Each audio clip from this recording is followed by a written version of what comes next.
Magandang araw po sa inyo mga idol at sa mga giliw kong tagapakinig. Nagkita-kita po tayong muli. Ako po ang inyong Tito Blair. Sa araw po na ito, pakinggan po natin ang kwento ni Crisanto, isang bata na ipinanganak na bulag. At sa tulong ng isang diwata, ay mabibiyayaan siya ng isang kakayahan na makakita at mahulaan ang mangyayari sa hinaharap. Ngunit paano kung ang kakayahan niyang yun na manghula ang siya ring magiging mitya upang malagay sa panganib, hindi lamang ang buhay niya, kundi maging ang buhay ng mga tao sa paligid niya. Magtatagumpay nga kaya si Crisanto na protektahan ang buong baryo Palaypay mula sa pinuno ng mga aswang na si Lucero.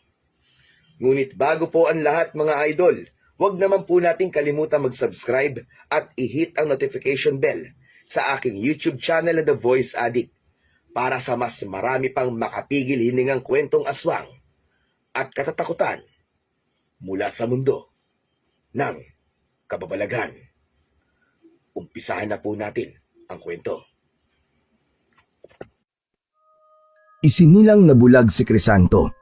Simula nang umalis nang walang paalam ang kanyang ina, ang kanyang ama na si Ramon na ang nagsilbi niyang mga mata. Si Ramon ang matyagang gumabay sa kanya at nagturo ng mga bagay na kailangan niyang matutunan at malaman.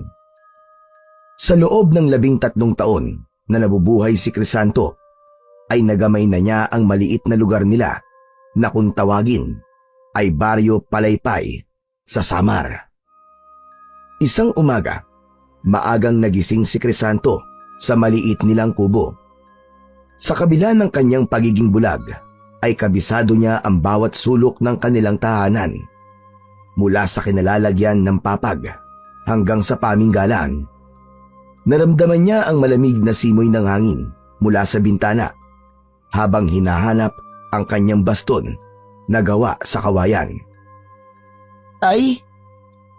Tay, nandito po ba kayo? Anak, nandito ako.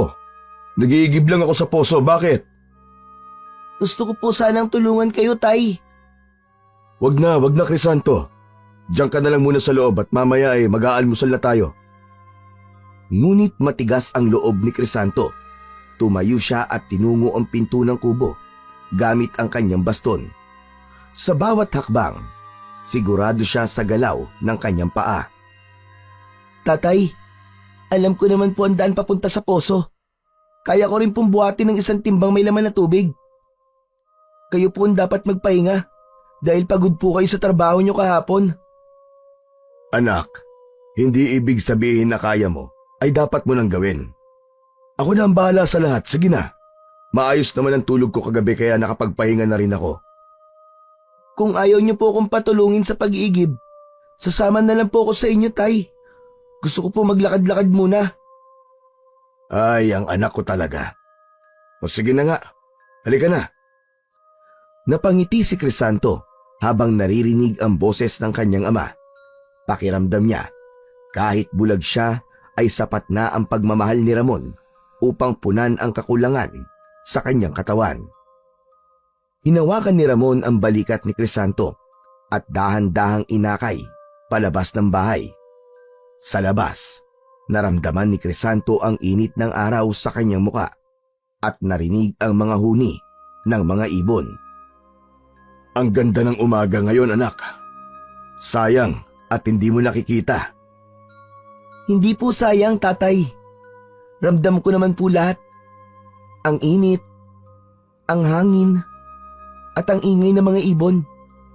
Para na rin po ako nakakakita. Napakabuti mong bata, Crisanto. Sana dumating ang araw na makita mo ang ganda ng mundo. Kung darating man po yun, masaya po ako. Pero kung hindi, ayos lang din po sa akin. Basta nandiyan po kayo, Tay. Saka kung sakali man na makakakita ko, hindi ang ganda ng mundo ang nais kong unang makita, kundi ang mukha niyo po. Pinapaiyak mo naman ako niyan, Crisanto eh. Basta, huwag kang bibitaw sa akin ha. Malapit na tayo sa poso. Nagpatuloy ang mag-ama papunta sa poso habang nagkwekwentuhan sa kung ano ang nais na almusal ni Crisanto para sa umagang yun.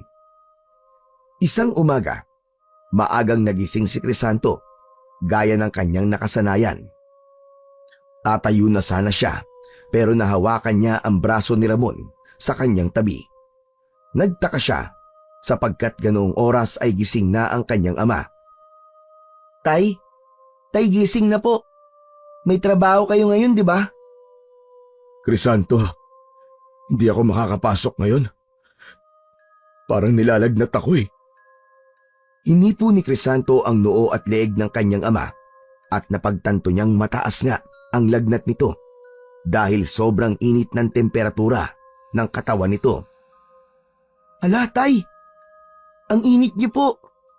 Hindi po parang nilalagnat kayo. Talagang may lagnat po kayo at mataas po. Dapat po magpahinga kayo, Tay.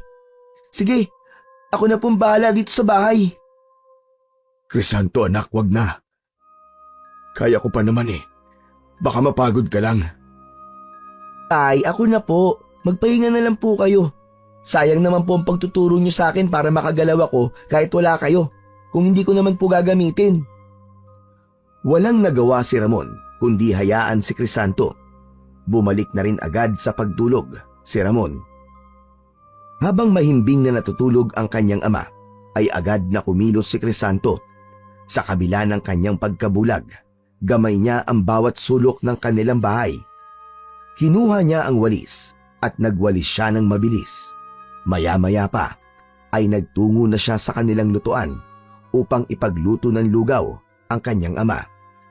Nang kapain niya kung saan nakalagay ang mga panggatong, ay natigilan siya. Hala, wala na palang panggatong. Paano kaya ito? Naisip ni Crisanto na magtungo sa gubat kung saan kumukuha ng panggatong ang tatay niya. Alam niyang hindi siya papayagan ni Ramon na pumunta siya sa gubat at kapag nagsabi naman siya rito na wala na silang panggatong ay sigurado siya na ito ang pupunta sa gubat para kumuha ng mga panggatong. Ayaw niya muna itong kumilos dahil nga sa masama ang pakiramdam ng tatay niya. Kaya naisip ni Crisanto na siya na lang ang kukuha ng panggatong sa gubat.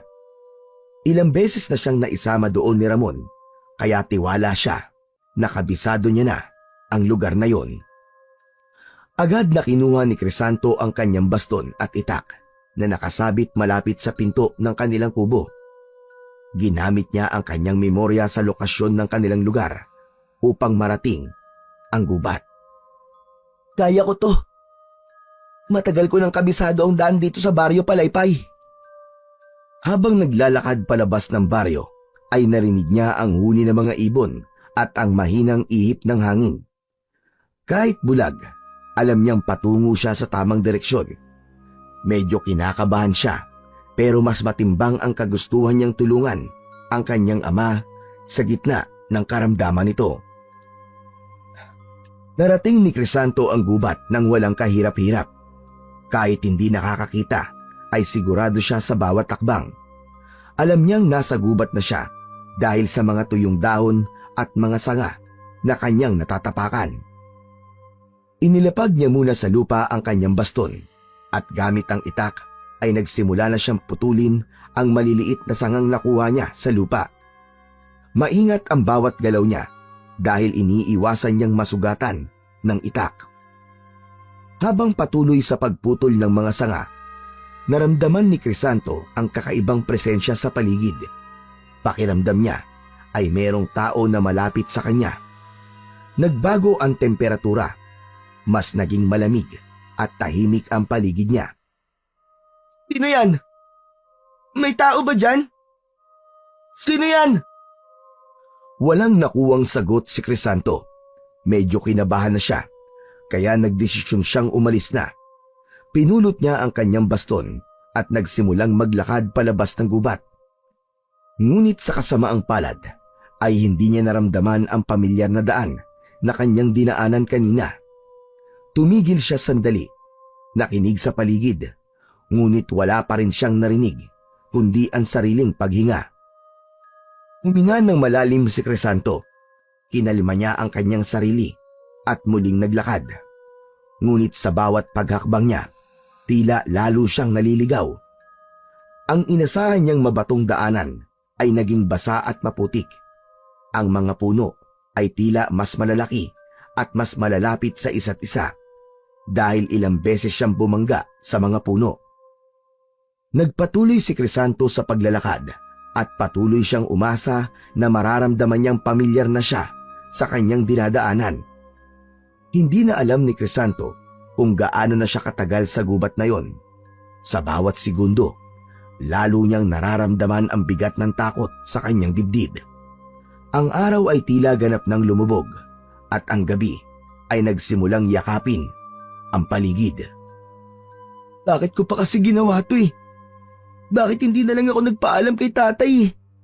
Eh di sana, alam niyang nandito ako sa gubat.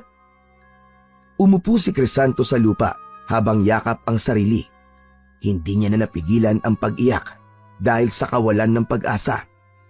Hindi niya maalis sa kanyang isip ang imahe ng kanyang tatay na labis na nag-aalala para sa kanya. Dahil hanggang sa mga oras na yon ay hindi pa siya nakakauwi at hindi nito alam kung nasan siya. Patawad po, tatay. Hindi ko po sinasadya. Sana po makita ko na ang daan pa uwi. Ang malamig na hangin ng gabi ay tila naging saksi sa pag-iyak ni Crisanto. Napagtanto niya ng sandaling yon na sa kabila ng tapang na meron siya, may mga bagay na hindi niya kayang harapin ng mag-isa. Habang nakaupo si Crisanto sa basa at malamig na lupa, ay pilit niyang pinatahan ang sarili habang yakap ang mga tuhod. Tahimik ang paligid, ngunit may kung anong bigat sa hangin na mas lalong nagpadagdag sa takot niya. Biglang nagkaroon ng kaluskos sa di kalayuan. Sa una, mahina lang yun na parang mga tuyong dahon na dinadaanan ng hangin. Ngunit unti-unti, ang kaluskos ay palapit ng palapit kay Crisanto. Naging mas malinaw sa kanya na yon ay mga yabag ng paa. Sino yan? Sino yan? Magsalita ka! Sino yan? Walang tugon na natanggap si Crisanto. Sa halip, narinig niya ang isang mahinang pag-angil na nagmula sa likuran niya. Naging mabilis ang tibok ng kanyang puso. Kinumbinsi niya ang sarili niya na hindi siya dapat matakot. Ngunit mas lumapit ang tunog. Ramdam na ni Crisanto ang malamig na pawis na tumutulo mula sa kanyang noo. Ang pag-angil ay naging mas malakas, mas mabagsik, at sa loob lamang ng ilang segundo ay naramdaman niya ang mainit na hininga ng nilalang sa kanyang muka. Mabilis na inabot ni Crisanto ang kanyang itak at buong lakas na sinaksak ang nilalang na alam niyang nasa kanyang harapan. Isang napakalakas na hiyaw ng nilalang ang umalingaw-ngaw sa paligid. Malakas na napasigaw si Crisanto. Mabilis siyang tumayo habang nanginginig ang buong katawan. Tumayo siya at nagsimulang tumakbo sa direksyong hindi niya alam. Ang ingay ng nagwawalang nilalang ay nanatili sa kanyang pandinig, ngunit hindi niya na inisip kung gaano yon kalapit. Nagpatuloy si Crisanto sa mabilis na pagtakbo. Ilang beses siyang nadapa sa mga ugat ng puno at nadulas sa putik, pero hindi siya napagod na muling tumayo. Hanggang sa natisod siya sa isang nakausling ugat at nagpagulong-gulong siya pababa sa mabatong bahagi ng gubat. Ang kanyang ulo ay humampas sa isang matigas na bato na naging dahilan upang mawala ang kanyang ulirat. Tahimik ang lahat, maliban sa banayad na ihip ng hangin sa paligid. Si Crisanto ay nanatiling nakahandusay sa lupa at walang malay. Marahang bumalik ang ulirat ni Crisanto. Una niyang naramdaman ang malambot na damuhan kung saan siya nakahiga. Ang banayad na ihip ng hangin ay tila nagpakalma sa kanya. Tahimik ang paligid at naramdaman niyang parang wala na ang bigat ng takot na bumalot sa kanya kanina. Nasaan ako? May tao ba dyan? May tao ba dyan? Sinubukan niyang umupo, ngunit naramdaman niya ang bahagyang sakit sa kanyang ulo. Habang patuloy siyang nakikiramdam, narinig niya ang mga yapak na papalapit sa kanya. Matakot. Ako si Amihan. Tatagpuan kita sa gitna ng gubat. Wala kang malay, kaya dinala kita sa lugar na ito.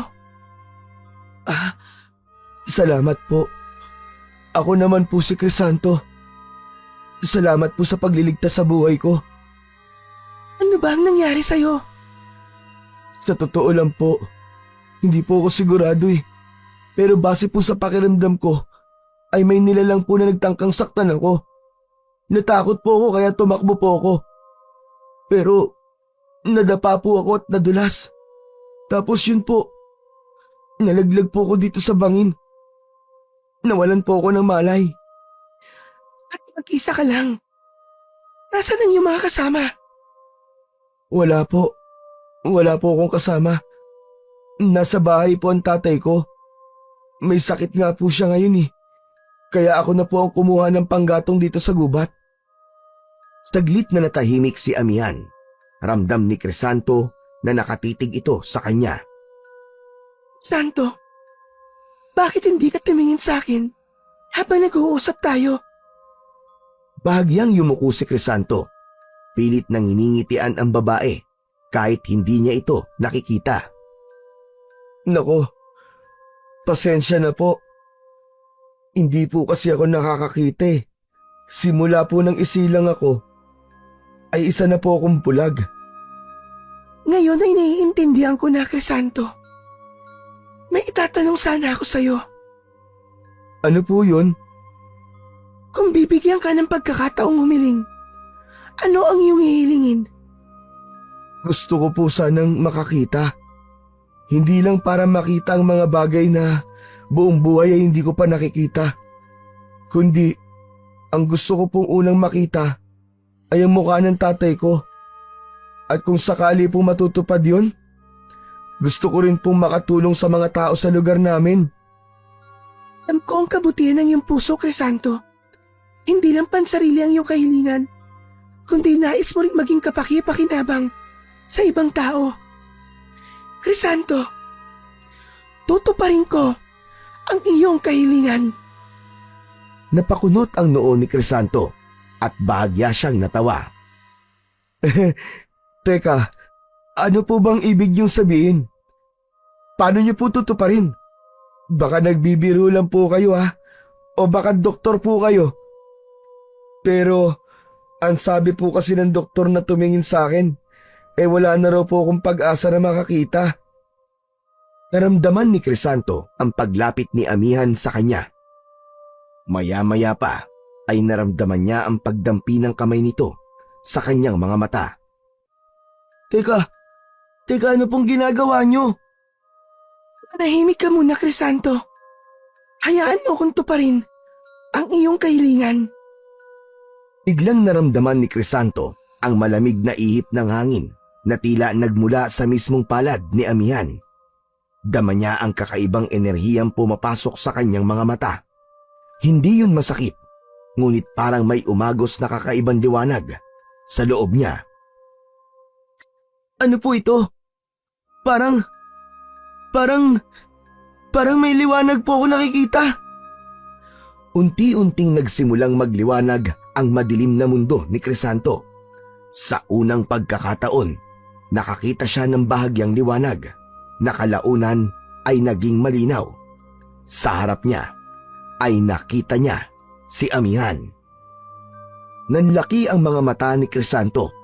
Si Amihan ay napakaganda sa kanyang paningin. Ang kutis nito ay malasutla at ang buhok ay kulay puti na tila kumikislap. Meron itong makukulay na pakpak. Talaga bang may pakpak ang isang tao? Alam ko ang pakpak dahil sinabi sa akin ni tatay ang itsura niyan. Crisanto, hindi ako isang tao. Ako'y isang diwata na nakatira sa kagubatan. Pero hindi na importante kung ano o sino ko. Ang mahalaga, ngayon ay makakakita ka na. Patawarin mo nga lang ako. Dahil hindi ang iyong ama ang iyong makikita, kundi ako. Hindi ako makapaniwala. Teka, totoo ba ito? Hindi ba ito isang panaginip? Nakakakita na po ako! Maraming salamat po! Salamat, amihan! Salamat! Huwag kang magpasalamat sa akin, Crisanto. Ang puso mong busilak ang siyang tunay na nagbigay daan sa himalang ito. Labis ang galak ni Crisanto habang patuloy niyang tinitignan ang lahat sa kanyang paligid. Ang gubat, ang mga puno, at higit sa lahat, ang diwata na nagbigay liwanag sa kanyang mundo. Napuno ng emosyon si Crisanto, hindi niya napigilan ang mga luhang pumatak sa kanyang mga mata. Sa sobrang galak, niyakap niya ng mahigpit si amihan. Ang yakap na yon ay punong-puno ng pasasalamat. Hindi ko po alam kung paano ko po kayo pasasalamatan. Napakalaking biyaya po nito para sa akin. Maraming salamat po. Salamat po talaga. Utang ko po sa inyo ang aking paningin. Santo, huwag kang mag-alala. Karapat dapat ka sa biyayang ito. Ramdam ko ang busilak mong puso, ang pagmamahal mo sa iyong ama, at ang kagustuhan mong tumulong sa ibang tao. Maraming salamat ulit, amihan. Hindi ko po makakalimutan ang ginawa niyo para sa akin. Ngayon, Crisanto, kailangan mo nang bumalik. Ang iyong ama ay nag-aalala sa iyo. Hinumpas ni amihan ang mga kamay nito at biglang napuno ng nakakasilaw na liwanag ang paligid ni Crisanto. Halos hindi niya mabuksan ang kanyang mga mata sa sobrang liwanag. Nang mawala na ang liwanag, ay sakalang ibinukas ni Crisanto ang kanyang mga mata. Wala na si amihan sa kanyang harapan. Nasa gitna na siya ng kagubatan at umaga na ng sandaling yun. Nakangiti niyang pinagmasdan ang paligid dahil noon lamang niya nakita ang kagandahan ng kalikasan. Nagsimula siyang maglakad pa uwi sa kanila, puno ng bagong pag-asa at saya sa puso. Lumabas ng gubat si Crisanto, nadala ang hindi maipaliwanag na saya at pagkamangha. Sa bawat takbang, tila bagong mundo ang kanyang natuklasan. Nakita niya ang liwanag ng araw, ang kulay ng mga daon at mga ibon na nagliliparan. Totoo palang napakaganda talaga ng mundo. Ngayon ko lang nakita ang lahat ng to. Habang papalapit siya sa baryo Palaypay, kitang-kita niya ang mga bahay na dati ay sa mga salita lang ng tatay niya naririnig. Ang mga tanawin ng palayan, ang mga batang naglalaro, at mga matatandang nakaupo sa mga bangko ay tila isang larawan na kumpleto sa detalye.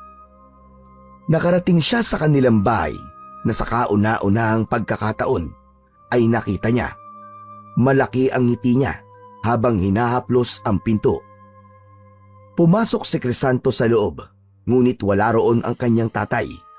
Naupo siya sa isang bangko at tahimik na naghintay. Puno siya ng kaba at pananabik na makita ang kanyang ama dahil sa pagkakataong ito ay may kakayahan na siyang pagmasdan ito. Makalipas ang ilang oras, narinig ni Crisanto ang mahinang pagbukas ng pinto. Tumayo siya habang nanginginig ang mga kamay sa kasabikan. Pumasok si Ramon nang may bakas ng pag-aalala sa mukha nito. Ngunit bago pa man makapagsalita si Ramon, ay agad itong niyakap ni Crisanto ng mahigpit at bumuhos ang kanyang mga luha. Tay! Tay! Nakakakita na po ako! Nakikita na po kita, Tay! Nagulat si Ramon at hindi makapaniwala sa sinabi ng kanyang anak. Pinagmasdan nito ng mabuti ang mga mata ni Crisanto. O ba't sinasabi mo, Crisanto? Nakakakita ka na? Tumango si Crisanto. Ang mga mata niya ay punong-puno ng luha ng kaligayahan. Opo, Tay. Nakikita na po kita. Salamat sa Diyos. Nakikita na po kita, Tay. Si Ramon naman ang napaiyak ng sandaling yon. Hinawakan nito ang mukha ni Crisanto at tiningnan yun ng maigi na para bang sinisigurado nito kung totoo ang mga sinabi sa kanya ni Crisanto. Sa unang pagkakataon, nakita ni Crisanto ang mukha ng kanyang ama, ang mukha ng taong buong buhay siyang minahal at nag-aruga sa kanya. Muling umupo ang mag-ama sa bangko habang patuloy na tumutulo ang luha ni Ramon. Ramdam ni Crisanto na hindi pa rin makapaniwala ang tatay niya sa nangyari. Pero anak, paano nangyari to? Paano nakakakita ka na ngayon? Akala ko ba wala ng pag-asa na magamot pa ang mga mata mo? Saan ka ba nanggaling? At isang araw ka nawala. Tay, pasensya na po kayo kung hindi po ako nagpaalam kahapon. Nang malaman ko po kasing mataas ang lagnat nyo, ay naisip kong ako na lamang po ang kukuha ng panggatong sa gubat. Sinabi ko naman sa'yo na huwag kang pupunta sa gubat, anak. Delikado ron, lalo na't bulag ka. Dati, pero ano nangyari sa gubat, anak? Bakit napakatagal mo? Halos mabaliw ako sa kakahanap sa'yo. Tay, naligaw po ako sa gubat. Hindi ko na po nahanap ang daan palabas po ng gubat eh. Kaya nagpalakad-lakad po ko. Pero parang paikot-ikot lang po ako doon. Inabot na po ako ron ng gabi, tay. Tapos, may narinig po akong kaluskos. May naramdaman po akong parang hayop na malaki. Tapos may mainit po na hininga sa mukha ko. Natakot po ako kaya sinaksa ko po agad siya ng itak. Tumakbo po ako ng tumakbo hanggang sa nadapa po ako at nawalan ng malay. Diyos ko, anak. Mabuti na lang at nakaligtas ka. Pero paano nangyari to? Paano nawala ang pagkabulag mo? Tay, may nakilala po akong isang diwata. Ang pangalan niya po ay Amihan. Siya po ang nagligtas sa akin at nagbigay ng paningin sa aking mga mata. Natigilan si Ramon ng ilang segundo. Tila inaalam nito kung tama ba ang narinig nito mula sa kanyang anak. Diwata? Sigurado ka ba sa sinasabi mo, anak? Opo, tay. Si Amihan po ang tumulong sa akin. Sinabi ko po sa kanya na ang tanging hiling ko po ay ang makita kayo at makatulong sa mga tao. Siguro po, naramdaman niya na totoo ang hiling ko. Kaya binigyan niya po ako ng paningin. Saglit na natahimik si Ramon at inisip ang mga sinabi ni Crisanto. Anak, totoo man o hindi ang diwata na sinasabi mo, nagpapasalamat ako sa Diyos sa nangyaring to. Isang milagro na tanggap natin, anak. Hindi ko po sasayangin ang biyayang ibinigay sa akin, tay. Niyakap ni Ramon si Crisanto ng mahigpit. Salamat, anak. Salamat sa Diyos at kay Amihan. Nanatiling magkayakap ang mag-ama. Puno sila ng pasasalamat sa biyayang natanggap nila na kung tutuusin ay masasabi ngang isang himala. Sa kabila ng lahat ng hirap, nagkaroon sila ng bagong simula na may dalang pag-asa at pananampalataya sa mas magandang bukas. Maagang nagising si Crisanto kinabukasan. Sa unang pagkakataon, nasilayan niya ang liwanag ng araw na sumisilip sa mga bintana ng kanilang bahay. Kitang-kita niya ang ganda ng paligid, ang mga punong kahoy at ang makukulay na mga bulaklak sa kanilang bakuran. Habang naghahanda ng almusal si Ramon, ay tumulong si Crisanto sa kanyang ama. Alam mo ba, anak? Sinabi ko kanina sa mga kapitbahay natin na nakakakita ka na. Abay, akalain mo hindi sila makapaniwala. Pero tuwang-tuwa sila, anak. Hindi ko lang sinabi na dahil sa isang diwata, kaya ka nakakakita ngayon. Baka kasi kung ano pang isipin nila eh. Pero kahit sila, iniisip na isang himala ang nangyaring ito, anak. Talaga po? Hindi na nga po ako makapaghintay na makita ang mga mukha ng kapitbahay natin eh. Lalo na po si Kuya Domeng na palagi kong binibigyan ng tinapay. Nako, siguradong matutuwa ang Kuya Domeng mo kapag nakita ka. Pagkatapos natin mag-almusal, ay magtungo ka sa bahay nila. Sige po, tay. Habang kumakain ng almusal, ay nagpatuloy ang pag-uusap ni Crisanto at Ramon. Crisanto, anak, Hindi ko akalain na darating ang araw na ito. Talaga namang napakasaya ko, anak. Ako nga rin po, Tay. Pero maraming salamat po sa inyo. Kasi po, hindi po kayo sumuko sa akin. Alam ko na mahirap po para sa inyo na magkaroon ng isang anak na bulag. Alam mo, sa totoo lang anak, hindi naman ako nahirapan. Kahit bulag ka dati, ay hindi ko inisip na isa kang pabigat. Ikaw ang nag-iisang dahilan kung bakit ako patuloy na nabubuhay simula nang iwanan tayo ng nanay mo. Nasaan po kaya si nanay ngayon?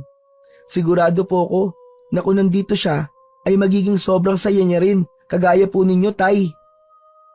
Ipagdasal na lang natin na kung nasan man siya, ay masaya siya, anak. Habang nag-aalmusal sina Crisanto at Ramon, ay may biglang kumatok sa pinto ng kanilang kubo. Tumayo si Ramon at binuksan ang pinto. Isang matangkad na lalaki ang pumasok na may dalang isang basket ng mga bagong pitas na mangga. Napakunot ang noo ni Crisanto dahil hindi niya kilala ang lalaki. Magandang umaga! Magandang umaga! May dala akong regalo para sa iyo, Crisanto. Nagliwanag ang mukha ni Crisanto nang marinig ang boses ng lalaki. Sigurado siya na si Doming yun. Kuya Doming, ikaw pala yan. Hala, ang gwapo niyo pala, Kuya Doming. Aba, teka, Crisanto. Paano mo naman nasabing gwapo ko? Ngayon ka palang nakakakita. Binobola mo naman ako niyan eh. Nagtawanan sila. Naupo si Doming at ipinatong sa lamesa ang basket. Hindi pa rin talaga ako makapaniwala na nakakakita ka na, Crisanto. Pero sobrang saya ko para sa'yo. Tinapik ni Doming ang balikat ni Crisanto. Nang dumampi ang palad ni Doming sa balat ni Crisanto, ay biglang namuti ang mga mata niya. At sa loob ng kanyang utak ay isang senaryo ang kanyang nakita. Nakita ni Crisanto sa pangitain niya na naglalakad si Doming sa gitna ng pilapil, isang gabi, habang dala ang isang lampara. Biglang lumitaw ang isang nakakatakot na nilalang, matangkad, maitim, at may mahahabang kuko. Sumugod yun kay Doming at walang awang inatake ang lalaki. Nakarinig si Crisanto ng mga sigaw at ang tunog ng pagbaon ng mga kuko sa laman. Bumalik sa kamalayan si Crisanto. Hingal na hingal siya at nanginginig ang buong katawan. Crisanto! Crisanto, ayos ka lang ba? Ano nangyari sa'yo? Kuya Doming, wag po kayo maglalakad sa pilapil tuwing gabi. Ha? Abay bakit naman? Ano bang meron? Basta po kuya, pakiusap po. Masama po ang kutob ko. Ang seryoso mo naman, Crisanto. Pero sige na, para sa kapayapaan ng isip mo, hindi ako maglalakad doon tuwing gabi.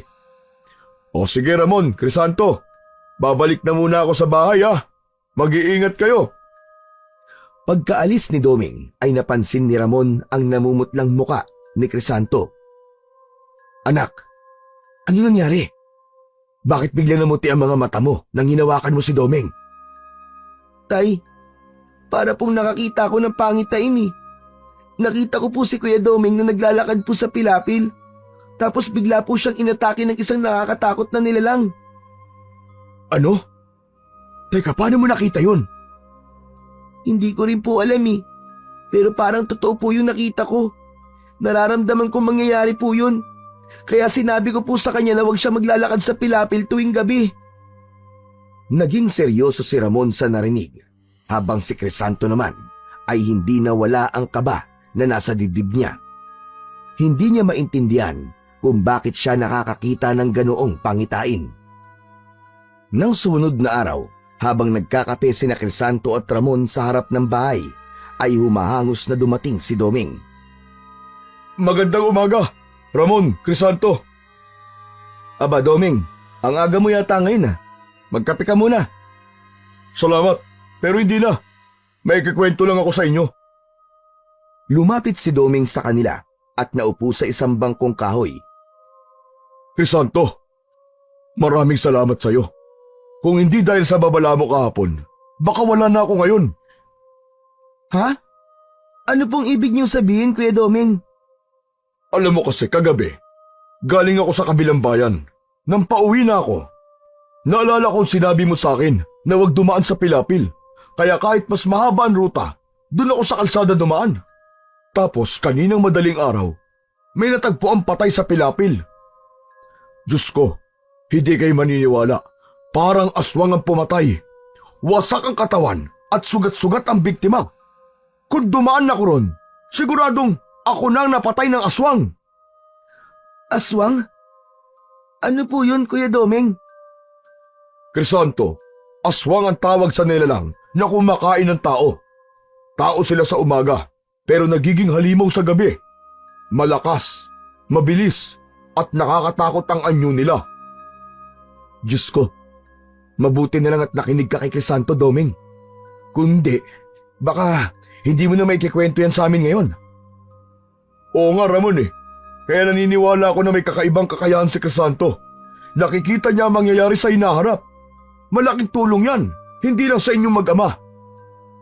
Pero, paano mo ba nagagawa yun, Crisanto?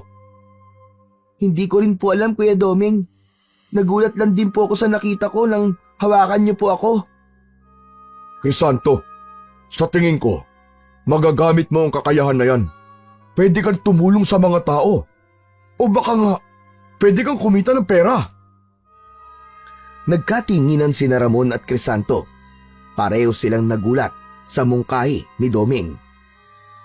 Doming, hindi ko kailangan gawing negosyo ang kakayahan ng anak ko. Nagsuggest lang naman ako, Ramon. Saka wala naman masama kung pagkakakitaan niyo ang kakaibang kakayahan ni Crisanto. Pero, subukan mo nga ulit sa akin, Crisanto. Ano kaya ang nakikita mo para sa akin? Pilit nanginitian ni Crisanto si Doming, pero bakas ang alinlangan sa kanyang muka. Hinawakan niya ang kamay ni Doming at pumikit. Ilang sandali pa ay nagsalita siya. Meron po ako nakita, Kuya Doming. Kailangan niyo pong anihin ngayon ng mga kamatis niyo. Teka, bakit naman? Abay, masyado pa maaga para anihin ko mga bunga ng aking mga tanim na kamatis. Bakit? Ano ba nakita mo, Crisanto? Kung hindi niyo po yun aanihin ngayon, mapepeste po mga yun bukas. Sayang naman po ang pinaghirapan niyo. Mauuwi lang po sa wala. Kung pagkakatotoo sinabi mo, Crisanto, mapapatunayan natin na talagang may espesyal kang kakayahan. Tumayo si Doming at nagpaalam. Sige, aalis na ako. Babalitaan ko kayo bukas. Salamat ulit ha, Crisanto. Habang papalayo si Doming, muling nag-usap ang mag-ama. Anak, sigurado ka ba sa sinabi mo kay Doming? May pepeste talaga ang mga kamatis niya. Tay, hindi ko po alam eh. Pero yun po ang nakita ko nang hawakan ko po ang kamay ni Kuya Doming. Anak, kakaiba nangyayari sa'yo. Pero tandaan mo, gamitin mo ang kakayahang yan para sa kabutihan ng lahat. Nagkatinginan ang mag-ama. Alam ni Crisanto na pareha silang naguguluhan sa bagong tuklas na kakayahan na meron siya. Nang sumunod na araw, muling nagpunta si Doming sa bahay ni Crisanto. Excited si Crisanto na malaman kung nagkatotoo ang pangitain na nakita niya kay Doming nung nakaraang araw. Malaki ang ngiti ni Doming nang humarap kina Crisanto at Ramon. Crisanto, tama ka! Napeste nga mga tanim kong kamatis! Eh bakit parang ang saya niyo pa po, Kuya Doming? Dahil yun sa napatunayan ko na totoo nga mga pangitain mo. Sinadya kong hindi talaga anihin kahapon ang mga kamatis ko para lang malaman kung totoong hula mo. Ayun, pagising ko kaninang umaga, puno ng uod at bulok na ang karamihan sa mga bunga ng tanim kong kamatis. Diyos ko, Doming, bakit mo pa kasi sinubukan? Sayang naman ang mga tanim mo. Oo nga eh. Pero ngayon, kumbinsido na ako, Crisanto. Ang kakayahan mo ay totoo at hindi basta-basta. Kaya mo talagang makita ang mangyayari sa hinaharap. Pasensya na po kayo, Kuya Doming. Hindi ko naman po gusto mangyari yun sa mga tanim niyo eh. Nako, hindi mo kasalanan yung Crisanto. Wala kang kasalanan. Pero naiisip ko lang, pwede mo talagang gamitin yung kakayahan mo para tumulong sa mga tao at kumita rin, hindi ba? Doming, Mahirap yung sinasabi mo eh. Hindi basta-basta gagamitin mo lang ang ganitong klaseng kakayahan. Nako Ramon, malay mo, ito na ang simula ng magandang buhay niyong mag-ama. Pag-isipan niyo pa rin ang sinabi ko. Pagkatapos ng usapan, umalis na si Doming. Naiwan sina Crisanto at Ramon na nag-iisip sa mga sinabi ni Doming. Hindi na nawala sa isip ni Crisanto ang sinabi ni Doming. Nagdalawang isip siya kung gagamitin ba niya ang kakaiba niyang kakayahan para kumita ng pera. Kaya sa araw na yon ay nagdesisyon siyang magtungo sa gubat para makausap si Amihan. Nang nasa gubat na siya, ay huminto siya sa lugar kung saan siya natagpuan ni Amihan. Luminga siya sa paligid at umaasa siya na magpapakita sa kanya ang babaeng engkantada. Amihan? Amihan, nandito ka ba? Gusto sana kitang makausap. Tahimik ang paligid. Ilang sandali pa, may malamig na hangin na dumaan at mula sa likod ng isang puno ay lumabas si Amihan. Crisanto, bakit mo ako hinahanap? Amihan, maraming salamat po ulit sa binigay niyong paningin sa akin. Pero may gusto po sana akong itanong eh. Ano yun, Crisanto? Kasama po ba sa pagbibigay niyo sa akin ng paningin ay ang kakayahan na makita ang mangyayari sa hinaharap? Oo, Crisanto. Ang liwanag na ibinigay ko sa'yo ay hindi lamang para makita ang mundo, kundi para makita mo rin ang mga bagay na paparating pa lang. Napalunok si Crisanto. Bakas ang pagtataka at takot sa kanyang muka. May itatanong din po sana ako sa inyo. Pwede ko po bang gamitin ang kakayahan na to para kumita po ng pera? Oo naman. Pero ito ang tandaan mo, Crisanto. Ang kakayahan mong ito ay para lamang sa kabutihan. Hindi to gagana kung ang taong magpapahula sa'yo ay may masamang intensyon. Naiintindihan ko po. Maraming salamat po ulit. Engkantadang Amihan. Crisanto, gamitin mo ang regalong ito ng maayos. Tandaan mo, ang liwanag ay hindi para sa pansariling interes, kundi para magbigay ng liwanag sa ibang tao. Kasabi nun ni Amihan ay nagliwanag ito at naglaho. Naiwang mag-isa si Crisanto, ngunit puno ng pag-asa at determinasyon ang kanyang puso. Tahimik siyang nangako na gagamitin niya ang kakayahan na yon para sa kabutihan at makatulong sa ibang tao. Masaya at magaan ang loob ni Crisanto nang umuwi siya sa bahay nila mula sa gubat. Pagdating niya sa kanilang bahay, ay naabutan niya ang kanyang tatay na si Ramon na abala sa pagsisibak ng panggatong na kahoy.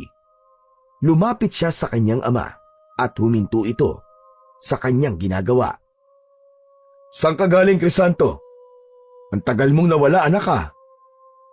Sa gubat po ako nagpunta, tay. Kinausap ko po si Amihan.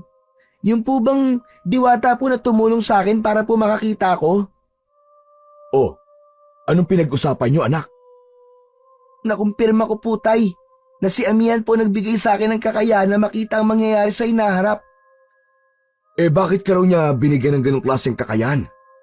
Anong layunin niya? Sabi niya po sa akin, dahil nararamdaman daw po niya ang kabutihan ng puso ko at pwede ko raw pong gamitin ang kakayahan na to para makatulong daw po sa iba. Pumayag po siya na gamitin ko rin to para kumita po ng pera.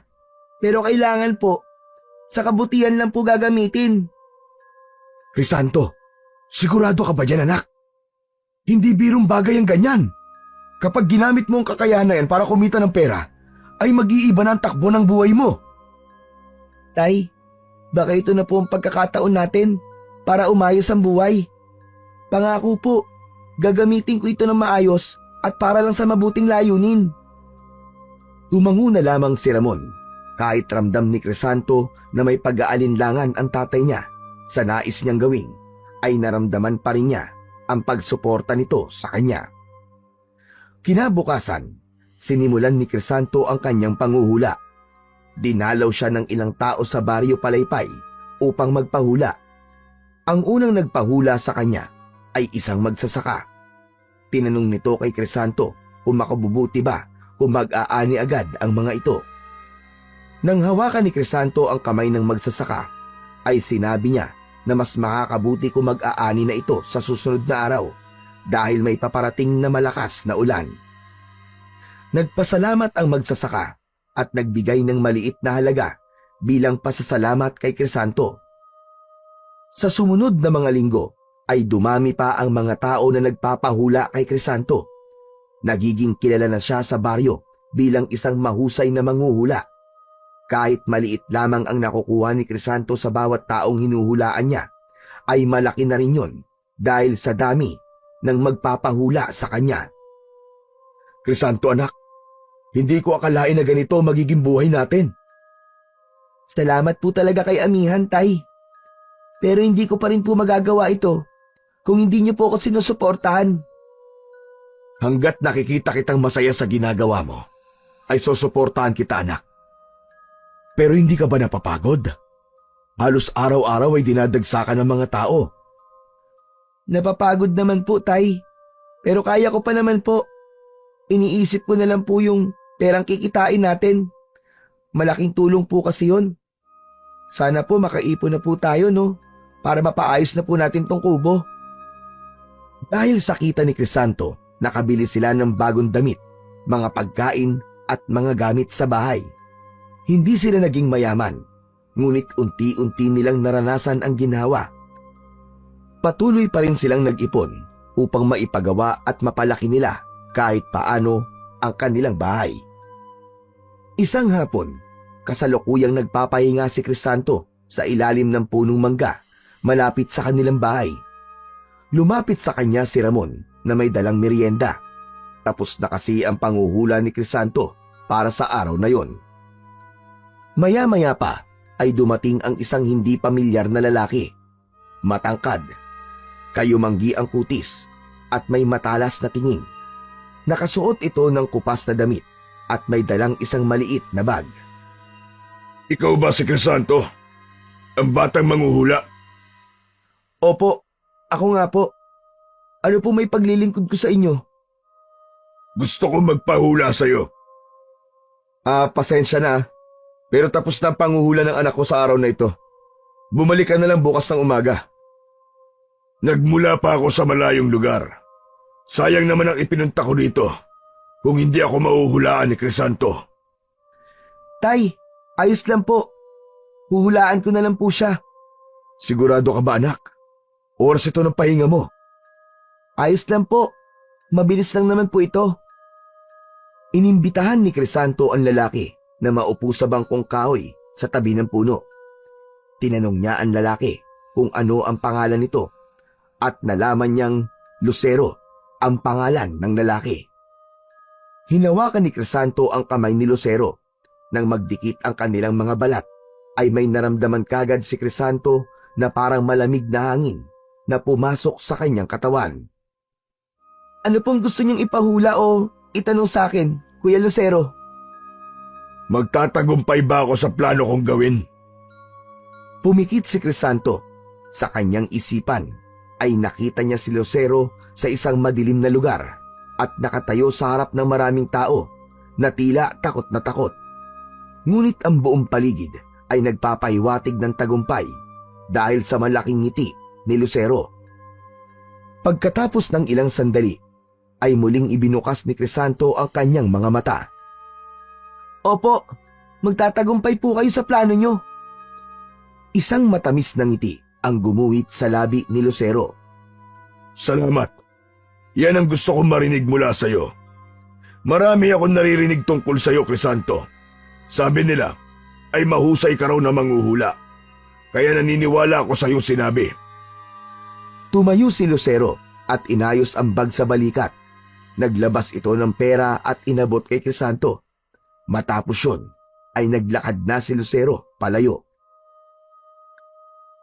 Nak, ano nakita mo dun sa lalaki? Hindi ko po alam eh. Basta nakita ko po na kung ano man po ang plano ni Kuya Lucero ay magtatagumpay siya. Pero tay, alam niyo po, may kakaiba po akong naramdaman sa kanya. Parang mabigat po, tay. Parang may mali. Baka dapat hindi mo na lang siya inulaan, anak. Sana tama po ang ginawa ko, Tay. Sana nga, anak. Sana nga. Habang naglalakad papalayo si Lucero, ay lumingon ito saglit at ngumiti kay Crisanto. Ang ngiting yun ay nagbigay ng kakaibang kilabot kay Crisanto at hindi niya maintindihan kung bakit ganun ang kanyang naramdaman. Isang umaga, katatapos lang nila Crisanto at Ramon na mag-almusal, nakatayo si Crisanto sa tabi ng pinto at nakatanaw sa mga taong dumadaan sa harap ng kanilang bahay. Makalipas ang ilang sandali, ay lumapit si Ramon kay Crisanto at inakbayan siya nito. Anak, malaki na ang naitutulong ng panguhula mo sa atin. Pero naisip mo ba ang tungkol sa pag-aaral mo? Iniisip ko nga po yun, Tay. Gusto ko po mag-aral ulit sa susunod na taon. Alam ko po na iba pa rin kapag meron akong natapos. Bakit hindi pa ngayong taon, anak? Bakit kailangan hintayin mo pa ang susunod na taon? Gusto ko po mag-ipon muna. Ayoko pong pumasok ng kulang sa gamit o baon. Gusto ko po makatulong sa mga gastusin natin habang nag-aaral po. Pero anak, hindi ka ba natatakot na masanay ka na sa panguhula? Alam mo, baka dumating ang araw na hindi ka na makabalik sa eskwela dahil dito. Tay, pangarap ko po talaga makaahon tayo sa kahirapan. Gusto ko po magkaroon ng trabaho na may regular na sahod. Hindi ko po kaya manghula habang buhay. Yan ang gusto ko sa iyo, Crisanto. Hindi ka nawawala ng pangarap. Pero tandaan mo, anak, kahit anong mangyari, nandito lang ako para suportahan ka. Salamat po, Tatay. Kaya sa susunod na taon ha, mag-aaral ka na ulit. Opo, pangako po. Mag-aaral na po ako ulit sa susunod na taon. Sa paglipas ng mga araw, ay nagpatuloy si Crisanto sa kanyang panguhula. Ngunit sa kanyang isipan ay malinaw ang direksyon na nais niyang tahakin, ang pagbabalik sa pag-aaral upang tuparin ang pangarap niyang maginhawang buhay para sa kanila ng kanyang ama. Isang umaga, nagbabasa si Crisanto ng libro na binili niya sa bayan. Kapag walang nagpapahula sa kanya, ay pinipili niya ang magbasa bilang paghahanda sa pagbabalik niya sa paaralan sa susunod na taon. Siya lang ang mag-isa sa bahay dahil nasa trabaho ang kanyang tatay. Ramdam niya ang kapayapaan ng umaga, ngunit natigilan siya nang may narinig siyang malalakas na yabag mula sa labas. Bago pa man siya makalapit sa pinto upang alamin kung sino ang nasa labas, ay malakas nang bumukas ang pinto at nagulat siya nang walang paalam na pumasok si Lucero. Bakas sa mukha nito ang galit. Napansin din niya ang mga sariwang sugat nito sa iba't ibang parte ng katawan. Crisanto! Kuya Lucero, ano pong ginagawa niyo rito? Akala mo ba hindi kita babalikan? Sinabi mo na magiging matagumpay ako. Pero ano? Halos lahat ng alagad ko ay napatay. Ano pong sinasabi niyo? Hindi ko po kayo maintindihan eh. Ang plano kong salakayin ng isang malayong bayan kasama ang mga alagad ko. Sinabi mo magtatagumpay kami. Pero imbis sa tagumpay, pagkatalo ang inabot namin. Plano? Bakit? Ano po bang plano niyo? Ang mga alagad kong aswang, halos naubos sila nang umatake kami sa isang lugar. Akala mo ba, magpapahula lang ako sa iyo ng basta-basta? Ginamit kita para tiyakin ang tagumpay ng pagsalakay namin. Pero dahil sa'yo, pinatay sila ng mga tao sa bayan na yon. Aswang? Ano pong sinasabi niyo? Hindi ko po talaga kayo maintindihan. Oo, Crisanto. Ako ang pinuno ng mga aswang. Ang hula mo naging dahilan ng kabiguan ko. At ngayon, pagbabayaran mo yon. Hindi ko po alam. Hindi ko po alam na ganun pala ang plano niyo. Wala akong pakialam. Dahil naniwala ako sa hula mo. Kaya halos naubos sa mga alagad ko. Kaya ngayon, ikaw ang magdurusa. Hindi lang ikaw. Pati ang mga tao dito sa Baryo Palaypay. Gagawin kong impyerno ang lugar na ito. Para mo ng awa, Kuya Lucero. Huwag mo nang idamay ang mga tao dito. Sa akin na lang kayo magiganti. Huli na, Crisanto. Ipinahamak mo ko. Kaya ipapahamak ko rin ang lahat ng mga taong mahalaga sa'yo. Huwag, Kuya Lucero. Pakiusap. Maganda ka, Crisanto. Ang araw ng paghihiganti ko ay paparating na. Lumabas si Lucero at naiwan si Crisanto na nanginginig sa takot. Napaupo siya sa sahig. Hawak niya ang kanyang dibdib at nahihirapan siyang huminga. Sa kanyang isipan, naglalaro ang tanong kung paano niya mapipigilan ang paparating na panganib na dala ni Lucero. Tahimik na nakaupo si Crisanto sa isang sulok ng kanilang sala habang iniisip niya pa rin ang mga sinabi ni Lucero. Hindi siya makapaniwala na isang aswang pala ang kanyang hinulaan. Naputol ang kanyang malalim na pag-iisip nang biglang bumukas ang pinto. Pumasok si Ramon na may dalang supot na puno ng gulay. Agad nitong napansin ang takot sa mukha ni Crisanto. May pag-aalala itong lumapit sa kanyang anak. Crisanto, ano nangyari? Bakit parang takot na takot ka? Tumingin si Crisanto kay Ramon. Nanginginig ang labi niya habang pilit na bumubuo ng mga salita.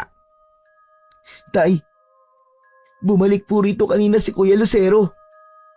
Lucero? Yung nakakatakot na lalaki na nagpahula sa'yo? Oh, anong ginawa niya? Galit na galit po siya, Tay. Sinabi niyang hindi raw nagkatotoong hula ako sa kanya. Sinabi ko po na magiging matagumpay ang plano niya. Pero hindi po yun nangyari. Ano ba kasing plano niya at galit na galit siya sa'yo? Tay, isa po siyang aswang. Pinuno po siya ng mga aswang.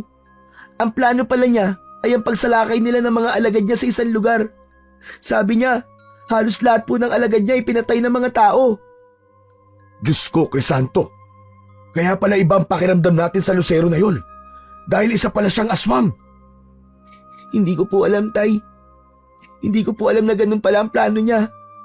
Sinabi rin po niya na dahil sa akin, ay madadamay ang mga tao dito sa Baryo Palaypay sa paghihiganti niya sa akin. Napatayo si Ramon. Nagpalakad-lakad ito sa sala habang mataman na nag-iisip. Nakakabahala to, Crisanto. Pero, hindi kita pababayaan. Kahit ano pang mangyari, poprotektahan kita, anak. Salamat po. Pero sino naman po magpoprotekta sa mga tao dito? Tay, hindi ko kayang makita silang masaktan ng dahil sa akin. Kaya nating gawan to ng paraan, anak. Hindi natin nahayaang mangyari ang sinasabi niyang paghihiganti. Saglit na natahimik si Crisanto. Unti-unti niyang napagtanto ang nangyari. Ngayon, ay alam ko na kung bakit ako nagkamali sa hula ko. Sabi ni Amihan, hindi gagana ang kakayahan ko kapag masama ang intensyon na magpapahula. Yun nga siguro ang dahilan kung bakit hindi nagkatotoong hula mo kay Lucero, anak. Natatakot po ako, Tay. Hindi lang para sa atin, kundi para sa buong Baryo Palaypay. Crisanto, anak. Malakas ang loob ng mga tao dito. Magkakapit-bisig tayong lahat. Pero kailangan natin maganda. Tumango si Crisanto. Bakas pa rin ang takot sa kanyang muka. Alam niyang may paparating na panganib at hindi niya maaaring takasan yon. Lumipas ang ilang gabi na halos hindi makatulog si Crisanto. Pakiramdam niya, anumang oras ay sasalakay na sa lugar nila sina Lucero at ang mga alagad nito. Isang gabi, mahimbing na natutulog si Crisanto at Ramon sa kanilang maliit na kwarto. Naputol ang katahimikan nang marinig nila ang malakas na sigaw mula sa labas. Magkakasabay na nagising ang mag-ama dahil sa ingay na yon. Saklolo! Medyo ako! Saklolo! Tay, may tao sa labas. Si Kuya Doming yata yun. Agad na bumangon si Ramon at sinindihan ang lampara. Kasunod nun ay narinig nila ang malakas na pagkatok ni Doming. Inunahan ni Crisanto ang tatay niya sa pagbubukas ng pinto. Bumungad sa kanya si Doming na pawisan at takot na takot. Hingal na hingal ito habang nakahawak sa dibdib. Oh, Kuya Doming, ano nangyari sa'yo? Inatake ako ng aswang sa bahay ko. Sa bubong siya pumasok. Buti na lang nakatakas ako. Napatitig si Crisanto kay Doming at ramdam niya ang kaba sa boses nito. Agad niya itong pinapasok at isinarado niya ang pinto. Maya-maya pa ay narinig nila ang mahinang yabag sa bubong. Napatingala silang lahat. Sigurado ako na aswang yan nasa bubong niyo. Kinuha ni Ramon ang itak mula sa gilid ng pinto at akmang lalabas. Mabilis itong hinawakan ni Crisanto sa braso. Tay, wag na po! Baka masaktan po kayo kung lalabas pa kayo! Wala akong pakialam. Hindi ko hahayaan na pasukin tayo ng halimaw na yon. Biglang bumukas ang bintana ng malakas. Isang nilalang na may mahahabang kuko at mapupulang mga mata ang pilit na pumasok mula roon. Sabay na napasigaw sa takot sina Crisanto at Doming. Mabilis na sinugod ni Ramon ang aswang na nasa bintana at tinaga nito yon sa balikat. Napasigaw ang aswang at mabilis na tumakas palayo. Nag-iwan pa yun ng dugo sa gilid ng bintana. Bumalik ka rito! Hayop ka! Papatayin talaga kita! Umupo si Doming sa papag. Nanginginig pa rin ang katawan. Dahan-dahan namang naupo si Crisanto sa tabi nito. Kuya Doming, may kailangan akong sabihin sa'yo. Ano yun, Crisanto? Ako po ang may kagagawan kung bakit may aswang na umaatake ngayon dito sa Baryo Palaypay. Teka, anong ibig mo sabihin? Sa pagkakataon na yon, ay nagdesisyon si Crisanto na sabihin kay Doming ang tungkol kay Lucero at ang dahilan kung bakit ito umaatake sa kanilang baryo. Labis na nagimbal si Doming sa mga salitang narinig nito kay Crisanto. Kaya pala nagsimula ng umatake ang aswang dito sa Baryo Palaypay. Anak ng tinapaw, dapat tayo mag-ingat. Pero paano tayo lalaban sa kanila? Hindi ko po alam, Kuya Doming. Pero hindi tayo dapat sumuko. Buong magdamag nagising silang tatlo. Nangangamba sila na baka bumalik ang aswang na kanina ay umatake sa kanila. Nakaupo lang sila sa saig. Hindi nila maitatanggi na lahat sila ay natatakot, pero sa kabila nun ay handa silang harapin ang kahit na anong panganib na darating. Simula nang mangyari ang pag-atake na yon ng aswang, ay mas lalong hindi na nakatulog sa gabi sina Crisanto at Ramon. Tuwing umaga ay palaging hinahasa ni Ramon ang itak nito dahil yun lamang ang sandata na meron sila upang ipagtanggol nila ang kanilang mga sarili laban sa mga aswang at kay Lucero. Isang gabi, maagang nagsarado ng mga bintana at pinto sina Crisanto. Bago sila humiga upang matulog, ay hindi nila kinalimutan ang magdasal para sa kanilang kaligtasan at maging sa lahat ng nakatira sa Baryo Palaypay. Habang nakahiga ang mag-ama, ay may kakaibang naramdaman si Crisanto. Tay, pakiramdam ko, may hindi magandang mangyayari ngayong gabi. Kanina pa po talaga ako kinakabahan eh. Kaya nga kailangan natin maging handa palagi, anak. Huwag kang matatakot, Crisanto. Lalaban tayo kung kinakailangan. Maya-maya pa ay bigla nilang narinig ang isang malakas na sigaw mula sa labas. Sinundan yun ng nakakakilabot na paghalakhak at pag-angin ng mga aswang. May mga taong humihingi ng tulong habang takot na takot. Agad na tumayo si Ramon. Kinuha nito ang itak nito at sumilip sa bintana. Anak nang, ang daming aswang sa labas, anak! Sumilip din si Crisanto. Nakita niya ang isang grupo ng mga aswang na umaatake sa mga tao sa pangunguna ni Lucero. Nakakatakot ang anyo ng mga ito. Mahahaba ang kuko, pulang-pula ang mga mata, at mabangis ang mga ngiti. Nagsimula ng magtakbuhan ang mga tao. Ang iba'y may dalang mga patalim at sulo ng apoy. Ngunit karamihan ay takot na takot at walang laban sa mababangis na aswang. Crisanto, anak! Dito ka lang sa loob ng bahay. Ako nang bahalang lumabas. Sa gitna ng kaguluhan, dumating ang ilang kalalakihan sa baryo na handang harapin at labanan ang mga aswang. Mabilis na lumabas si Ramon sa kanilang bahay habang si Crisanto naman ay nakasilip lamang sa bintana. Nagsimula ang laban ng mga taga-baryo Palaypay sa mga aswang. Ang ilan ay ginamit ang apoy sa sulo upang paatrasin ang mga aswang. Si Ramon naman, kasama ang ilang kalalakihan, ay matapang na hinarap ang mga aswang at si Lucero. Hindi na napigilan ni Crisanto ang sarili na huwag makisali sa laban. Kinuha niya ang sibat na matagal niya nang itinatago sa likod ng kanilang bahay at lumabas siya na dala yun. Laking gulat ni Ramon nang makita niya si Crisanto. Crisanto, anak! Ano ginagawa mo rito? At sabi ko sa'yo, doon ka lang sa loob ng bahay! Hindi ko po kayang walang gawin, Tay. Ako po ang dahilan ng kaguluhan na ito. Kaya dapat po meron akong gawin. Napakatigas ng ulo mo, anak! Kung ganun, pantayan mo ang likod ko! Opo, Tay. Sa kabila ng kanilang lakas ng loob, marami sa mga tao ang bumagsak sa kamay ng mga aswang. Ang ilan ay kinakaladkad palayo, habang ang iba naman ay walang awang pinaslang. Ang sigawan at iyakan ay naghalo sa dilim ng gabi. Sa gitna ng laban, biglang sumulpot si Lucero sa harapan ni Crisanto habang may malaking ngising na kapaskil sa labi nito. Crisanto, nakikita mo ba ang ginawa mo? Umpisa pa lang ito ng aking pag-iiganti. Itigil mo na to, Lucero. Huwag ka naman damay ng iba pa. Dahil sa'yo, marami sa mga alagad ko nawala. Kaya ngayon, babawi ako. Uubusin ko ang mga tao rito at ikaw ang iuhuli ko. Ikaw at ang mahal mong ama. Napuno ng galit at takot ang puso ni Crisanto. Hindi mo kami matatalo, Lucero. Lalaban kami! Tignan natin kung hanggang kailan nyo kaya ang pwersa namin. Muling umatake ang mga aswang ng mas mabangis at mas mabilis. Sa kabila ng takot, patuloy na lumaban sina Ramon at Crisanto kasama ang mga natitirang tao sa baryo. Ngunit habang tumatagal, mas marami ang bumabagsak at ang baryo ay napupuno ng kawalan ng pag-asa.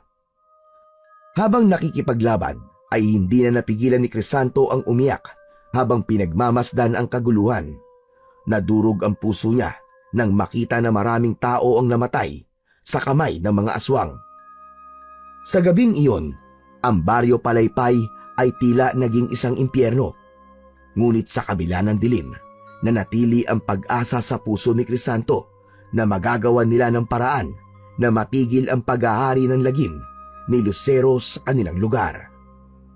Makalipas ang ilang sandali, ay unti-unti nang umalis ang mga aswang kasama si Lucero. Nakita ni Crisanto ang ilang tao na sugatan at ang iba naman ay wala ng buhay. Nasa gitna ng lahat si Crisanto, nanginginig ang buo niyang katawan habang iniikot niya ang tingin sa paligid. Maya-maya pa ay lumapit si Ramon sa kanya. Ang dami pong pinatay ng mga aswang, Tay. Alam kong masakit ito para sa iyo, Crisanto. Pero kailangan natin magpakatatag. Kasalanan ko po ito eh. Kasalanan ko to, Tay.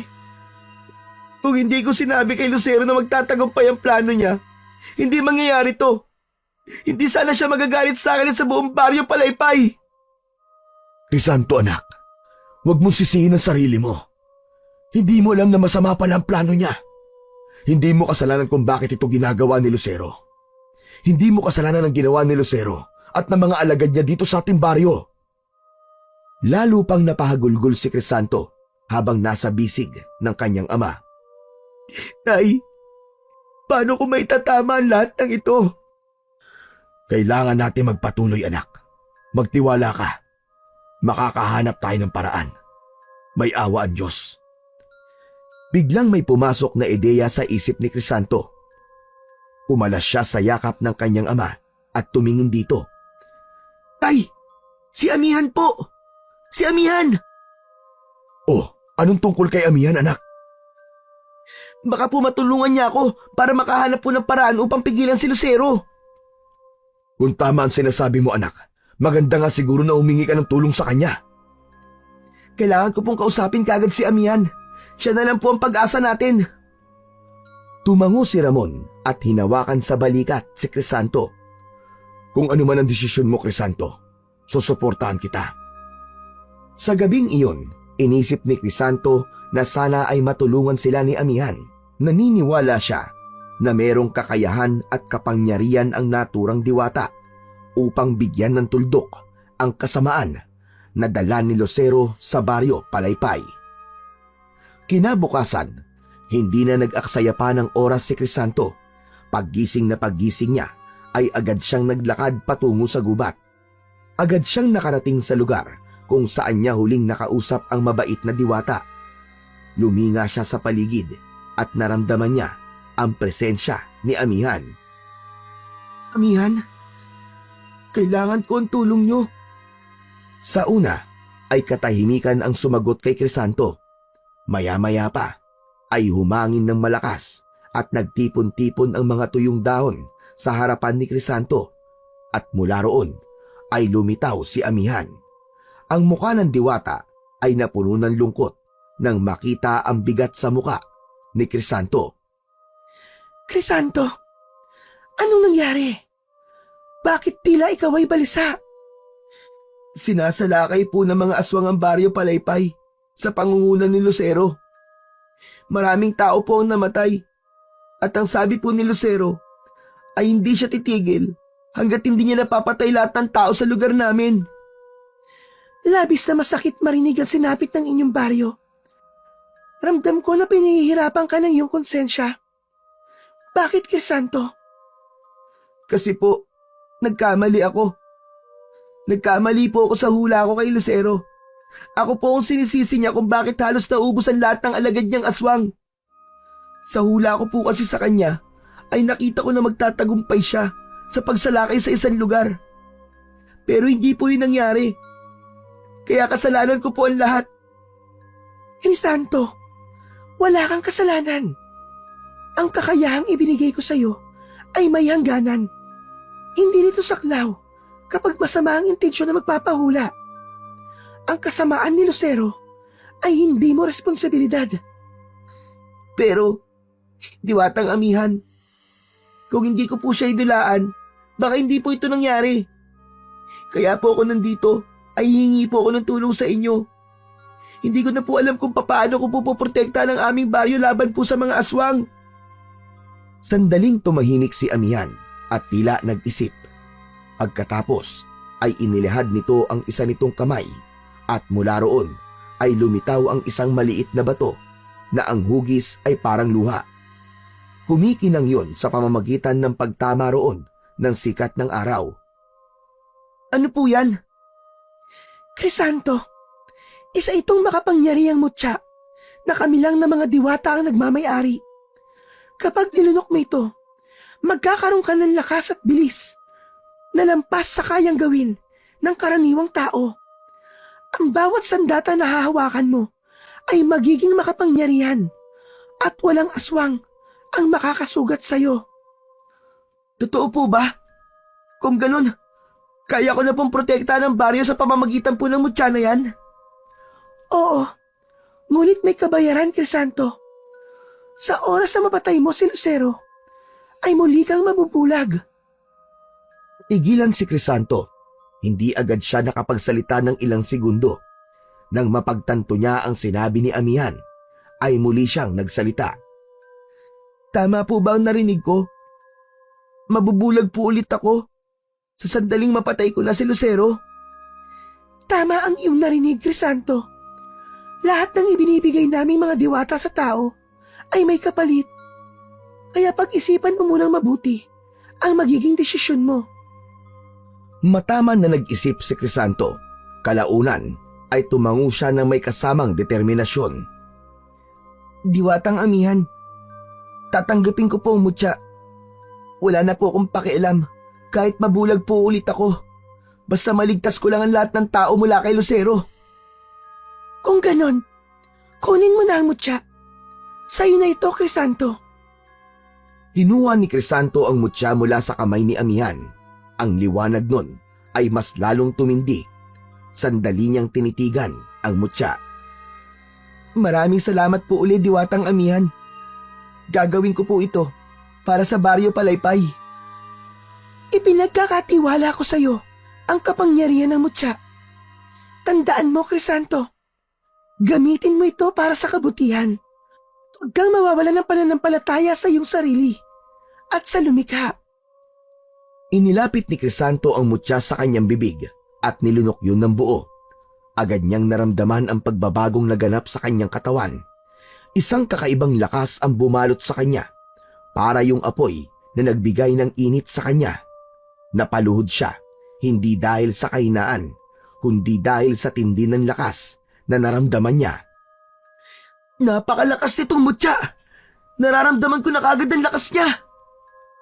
Crisanto, ngayon ay handa ka na. Ipagdadasal ko ang iyong tagumpay. Naway magtagumpay ka sa laban at maibalik ang kapayapaan sa Baryo Palaypay.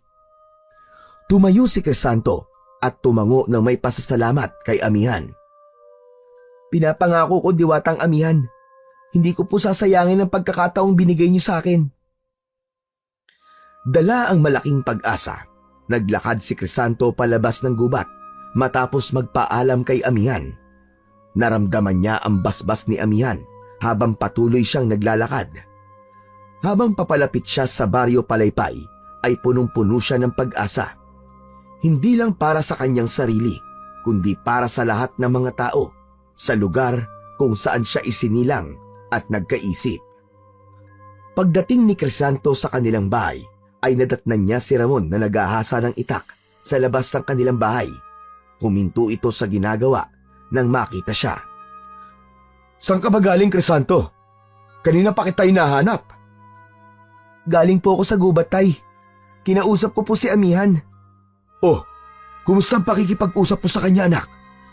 May tulong ba siyang ibinigay sa'yo? Opo, binigyan niya po ako ng isang makapangyarihang mutya, Tay. Tinanggap ko po yun dahil sa lakas at bilis na ibibigay sa akin ng mutya. Bukod po ron, ay hindi rin po ako masasaktan ng kahit na sinong aswang. At lahat ng sandata na hawakan ko ay magiging makapangyarihan. Mabuti naman, anak. Yan ang kailangan natin ngayon.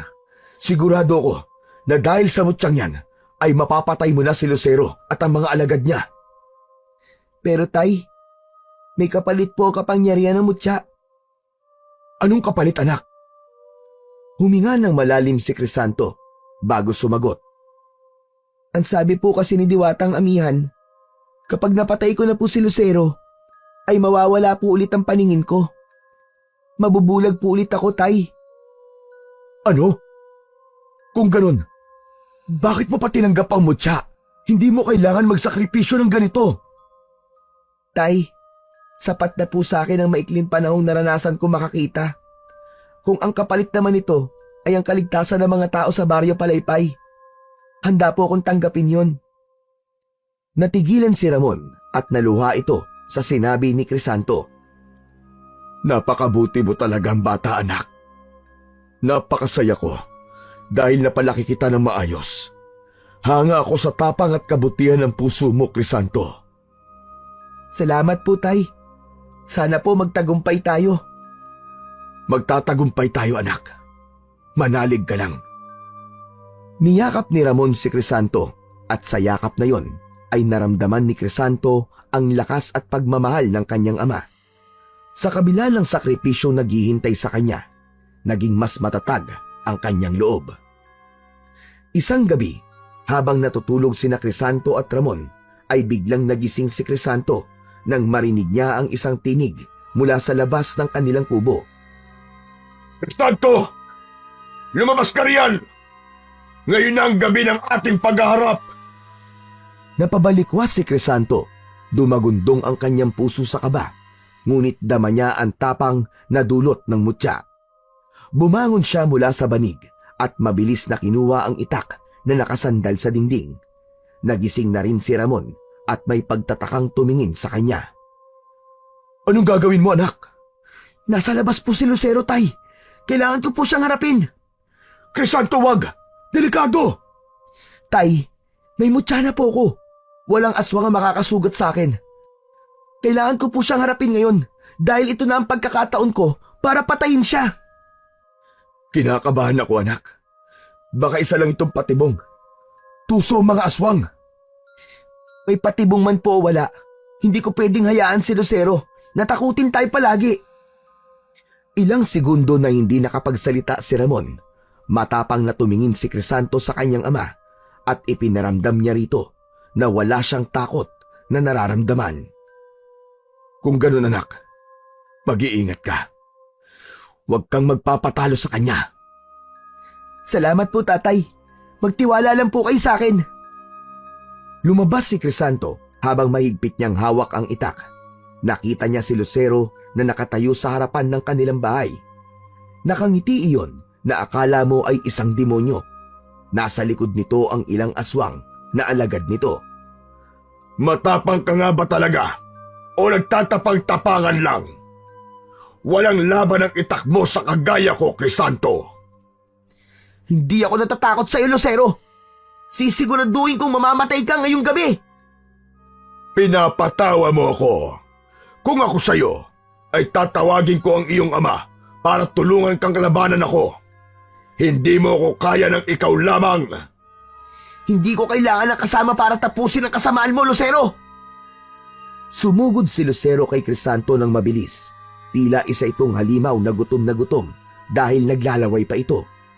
Ngunit mabilis din ang galaw ni Crisanto. Sa unang pag-atake ni Lucero ay umiwas si Crisanto. Umikot si Crisanto at binigwasan si Lucero gamit ang itak. Tumama ang itak sa braso ni Lucero. Nag-iwan yun ng malalim na sugat. Napaatras ang pinuno ng mga aswang at nagtaka sa lakas na nararamdaman nito kay Crisanto. Muling sumugod si Lucero ng mas mabagsik at mas mabilis. Ang mga kuko nito ay bumaon sa balikat ni Crisanto, ngunit wala yung epekto. Napatingin si Lucero sa mga kamay nito habang nagtataka kung bakit hindi nasaktan si Crisanto. Habang patuloy ang laban, ay lumabas mula sa mga bahay ang ilang kalalakihan habang may hawak na mga sibat, itak at kung ano-ano pang sandata. Nakipaglaban ang mga yon sa mga aswang na alagad ni Lucero. Maging si Ramon ay lumabas na rin na may dalang itak upang makipaglaban sa mga aswang. Dumating ang iba pang aswang mula sa dilim at sumugod sa mga tao. Nagkaroon ng malaki at madugong laban sa Baryo Palaypay. Ang lahat ay nagtulong-tulong upang labanan at puksain ang mga aswang.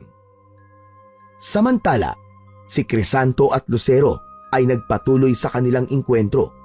Lumundag si Lucero at muli nitong sinubukang atakihin si Crisanto gamit ang matutulis nitong kuko.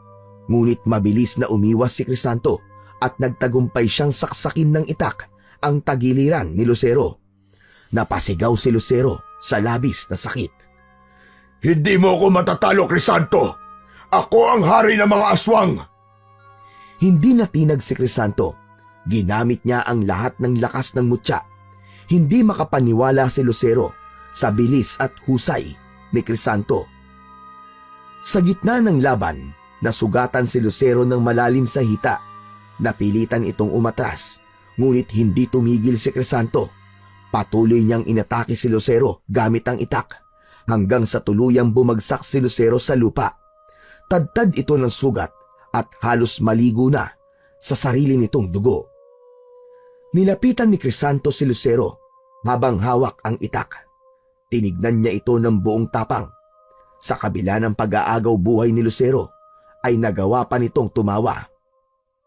Itinapat ni Crisanto ang itak sa leeg ni Lucero. Handa na siyang tapusin ang buhay ng pinuno ng mga aswang. Ngunit sa sandaling yon, ay biglang lumapit si Ramon kay Crisanto. Hinawakan nito ang kamay ni Crisanto na may hawak sa itak. Puno ng tapang at walang bahid ng pagdadalawang isip. Crisanto, sandali! Alam kong buo na ang loob mong patayin si Lucero. Pero alam mo rin kung ano ang kapalit nito. Hindi ko na po iniisip ang sarili ko.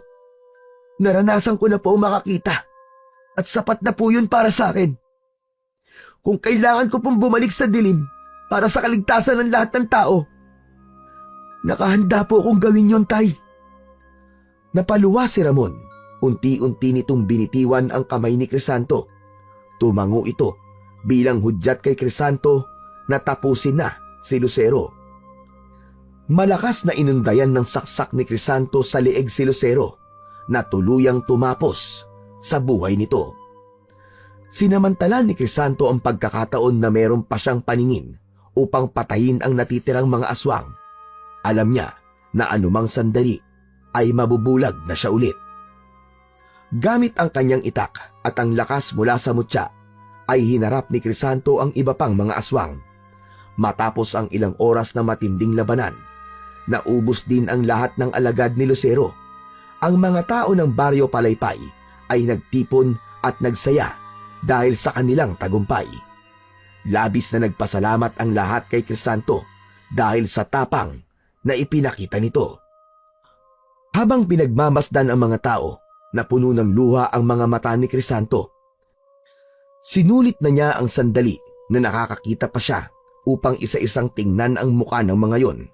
Sa huli ay ang muka ng kanyang ama ang tiningnan niya. Sinugod niya ito ng isang mahigpit na yakap habang walang tigil ang pag-agos ng kanyang luha mula sa kanyang mga mata. Kinabukasan ng umaga, pagkagising ni Crisanto ay inasahan niya na kadiliman ang muling sasalubong sa kanya. Pero laking pagtataka niya dahil hindi pa rin nawala ang kanyang paningin. Nakita niya ang liwanag ng araw na tumatagos sa bintana at ang kabuuan ng kanilang bahay. Mabilis na lumabas ng bahay si Crisanto at nakita niya ang tatay niya na nagsisibak ng kahoy. Tatay! Tay! Nakakakita pa rin po ako! Ano? Akala ko ba'y mawawala na ang paningin mo kapag napatay mo na si Lucero? Hindi ko rin po alam, tay, kung ano po nangyayari. Pero sa tingin ko po, ay mas maganda kung makakausap ko po muna si Amihan tungkol dito. Hindi na siya nag-aksaya pa ng oras. Nagpaalam na siya kay Ramon at nagmamadali niyang tinahak ang daan papunta sa gubat. Pagdating ni Crisanto sa gubat, ay agad niyang tinawag si Amihan. Hindi nagtagal, ay binalot siya ng malamig na hangin. Lumitaw si Amihan sa kanyang harapan. May matamis na ngiti ang diwata para kay Crisanto. Anong pakay mo sa akin, Crisanto? Diwatang Amihan, napatay ko na po si Lucero kagabi, pero nakakakita pa rin po ako. Hindi ba dapat ay bumalik na po ako sa pagiging bulag? Dahil yun po ang kapalit na hinihingi ng mutya. Crisanto, ang sinabi kong kapalit ng mutya ay isa lamang pagsubok. Sinubukan kong makita kung hanggang saan ang kaya mong isakripisyo para sa kabutihan ng iba. Nagulat si Crisanto at hindi makapaniwala sa kanyang narinig. Ibig po bang sabihin, Diwatang Amihan? Wala talagang kapalit ang mutya? Wala, Crisanto. Ang tunay na layunin ng mutya ay hindi lamang para bigyan ka ng lakas, kundi upang subukin ang puso mo. At pumasa ka ron, Crisanto. Ang iyong tapang, sakripisyo at pagmamalasakit ay higit pa sa sapat. Kaya't bilang gantimpala, mananatili sa iyo ang kapangyarihan ng mutya habang ikaw ay nabubuhay. Para lang po ako nananaginip, Diwatang Amihan. Pero maraming salamat po sa kabutihan niyo sa akin. Salamat po talaga. Hindi niyo po alam kung gaano ako kasaya. Hindi na po ako babalik sa pagiging bulag. Huwag mo akong pasalamatan, Crisanto. Ang biyayang ito ay bunga ng iyong kabutihan. Pero tandaan mo, gamitin mo lamang ang kapangyarihang ito para sa kabutihan. Marami pang pagsubok ang darating, pero naniniwala ko, nakakayanin mo ang lahat ng iyon. Nangangako po ako, nagagamitin ko po ang mutya para tumulong at protektahan ng mga nangangailangan. Umiti si Amihan at unti-unti itong naglaho. Tumayo si Crisanto na buo ang loob na harapin ang bagong yugto ng kanyang buhay. Simula noon, si Crisanto ay naging bantay at tagapagligtas ng Baryo Palaypay. Lahat ng tao ay bayani ang tingin sa kanya. Subalit sa kabila ng lahat, nanatili siyang mapagkumbaba. Alam ni Crisanto na hindi pa natatapos ang pakikipaglaban niya sa kadiliman at masasama. Ngunit handa siyang harapin ang lahat para sa kapayapaan ng Baryo Palaypay.